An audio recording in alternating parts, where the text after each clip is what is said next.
राजीव 38 साल का एक साधारण नौकरी पेशा आदमी। दिल्ली की भाग दौड़, ऑफिस की राजनीति और घर की जिम्मेदारियों के बीच वो हर दिन थकता जा रहा था। बाहर से सब कुछ ठीक लगता था, अच्छा पैकेज, 2 BHK फ्लैट, पत्नी, बेटा, कार। लेकिन भीतर से जैसे कोई शोर था। वो अक्सर खुद से पूछता था, क्या बस इतनी ही है जिंदगी? हर सुबह उठो, ट्रैफिक झेलो, दूसरे की उम्मीद पर खरे उतरने की कोशिश करो और रात को थक कर गिर पड़ो। एक दिन ऑफिस में उसे बिना वजह उसकी गलती बता दी गई। बॉस चिल्लाया, टीम ने चुप्पी साध ली। उस दिन वो घर लौटते वक्त टूट चुका था।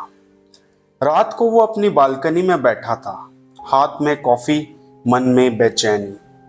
तभी उसके पुराने कॉलेज के दोस्त नीरज का कॉल आया। नीरज अब एक लेखक बन गया था, थोड़ा अलग सोच वाला था। राजीव ने अपने दिल का हाल बयां किया। नीरज ने शांत स्वर में बस इतना कहा, तू स्टोइसिज्म पढ़, जिंदगी बदल जाएगी। राजीव ने हंसते हुए पूछा, ये कोई नया तंत्र सीख लिया क्या? नीरज मुस्कुराया, नहीं, ये कोई बाहरी योग नहीं, ये मन का अनुशासन है। मार्कस ऑरेलियस और सेनेका जैसे पुराने समय के कुछ लोग थे जिन्होंने सिखाया कि कैसे अंदर की शांति को बाहर की परिस्थितियों से ऊपर रखा जा सकता है।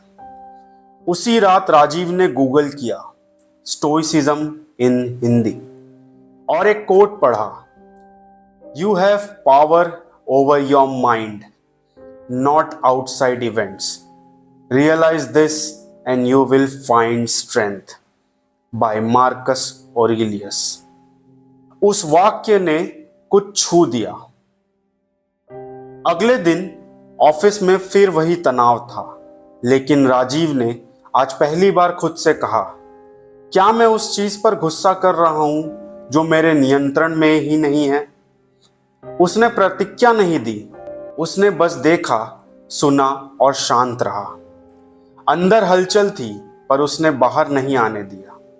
धीरे धीरे उसने देखा कि जो बातें पहले उसे परेशान करती थी वो अब ज्यादा असर नहीं करती। स्टोइसिज्म ने उसे सिखाया कि जीवन का हर सुख, हर दुख अस्थायी है।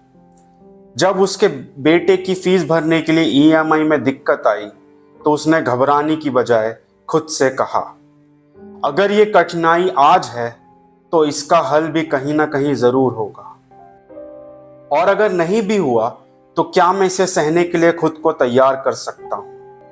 अब वो क्यों मेरे साथ ही से ज्यादा अब मुझे क्या करना है इस पर फोकस करने लगा। सोशल मीडिया से पहले वो खुद को दूसरों से कम समझता था। कोई विदेश घूम रहा है, किसी की नई गाड़ी, कोई नया स्टार्टअप में करोड़ों कमा रहा है, ये सब देखकर उसका मन विचलित होता था।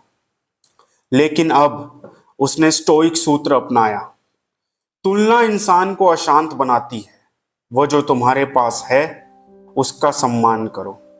राजीव ने फेसबुक डीएक्टिवेट किया। वीकेंड पर अब वो मंदिर या लाइब्रेरी जाता था। धीरे धीरे उसका ध्यान अपने अंदर की यात्रा पे चला गया। स्टोइक्स मानते थे कि मृत्यु की याद इंसान को जिंदा बनाती है। राजीव अब सुबह उठते ही खुद को कहता, आज का दिन अगर आखिरी हो तो मैं इसे कैसे जीना चाहूंगा।